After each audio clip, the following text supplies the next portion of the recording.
Hello everyone. Today I'm making chicken fry, కోడి వేపుడు, అది కూడా ఆంధ్ర స్టైల్లో. టేస్ట్ అయితే చాలా బాగుంటుంది. మీరు కూడా తప్పకుండా ఒకసారి ట్రై చేసి చూడండి. నేనైతే ఇక్కడ హాఫ్ కేజీ చికెన్ తీసుకున్నాను. ఇదైతే ముందుగానే క్లీన్ చేసి పెట్టుకున్నాను. మీకు కావాలంటే బోన్లెస్ కూడా ట్రై చేయొచ్చు. ముందుగా ఒక టీ స్పూన్ ఉప్పు, పావు టీ స్పూన్ పసుపు అండ్ ఒక టేబుల్ స్పూన్ కారం వేసి బాగా కలుపుకోవాలి. ఇలా కలిపిన తర్వాత ఒక 15 మినిట్స్ పక్కన పెట్టుకోవాలి.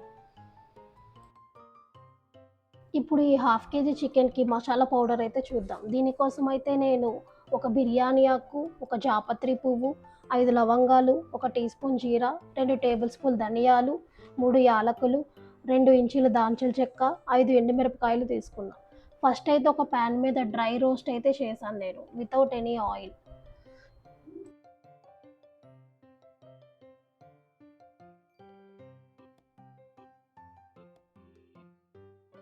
ఇలా మనం 2-3 మినిట్స్ డ్రై రోస్ట్ అయితే చేసుకోవాలి. అది కూడా లో ఫ్లేమ్‌లో. ఒక మంచి అరోమా అయితే వస్తుంది. సో, కూల్ అయ్యాక ఒక మిక్సీ జార్‌లో తీసుకొని ఒక ఫైన్ పౌడర్ అయితే చేసుకోవాలి.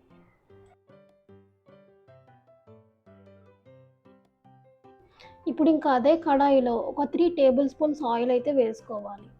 ఆయిల్ కొంచెం హీట్ అయ్యాక ముందుగా కట్ చేసి పెట్టుకున్న 2 మీడియం సైజ్ ఆనియన్స్ అయితే వేసుకోవాలి.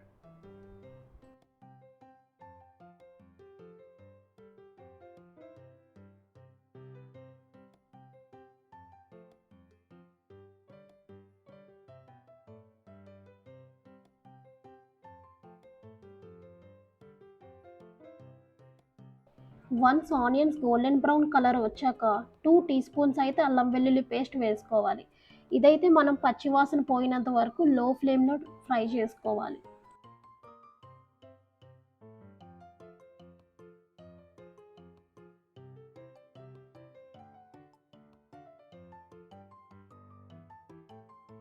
ఇప్పుడైతే ముందుగా మ్యారినేట్ చేసి పెట్టుకున్న చికెన్ అయితే వేసి ఒకసారి బాగా ఫ్రై చేసుకోవాలి. అది కూడా లో ఫ్లేమ్‌లో.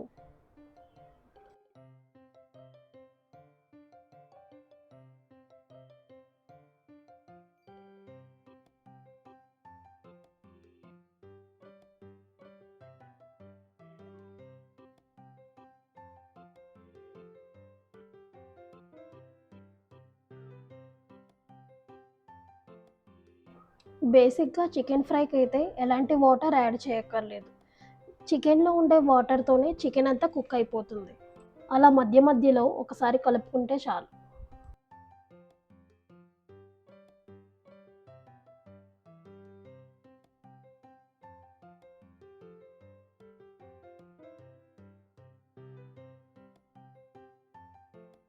ఇలా చికెన్‌లో నుండి వాటర్ వచ్చాక ముందుగా కట్ చేసి పెట్టుకున్న 2 పచ్చిమిరపకాయలు తరిగి వేసుకోవాలి. అలాగే 2 రెబ్బల కరివేపాకు గూడా వేసుకొని కాసేపు కలుపుకోవాలి.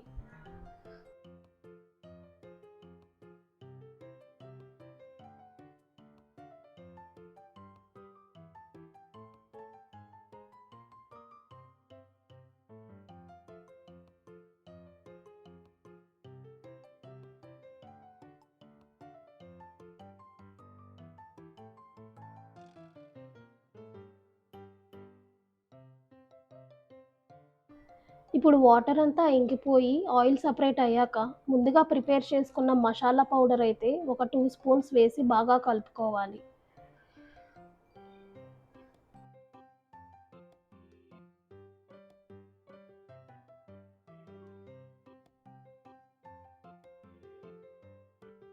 ఒక 5 మినిట్స్ తర్వాత మిగిలిన మసాలా పౌడర్ గూడా వేసి బాగా కలుపుకోవాలి.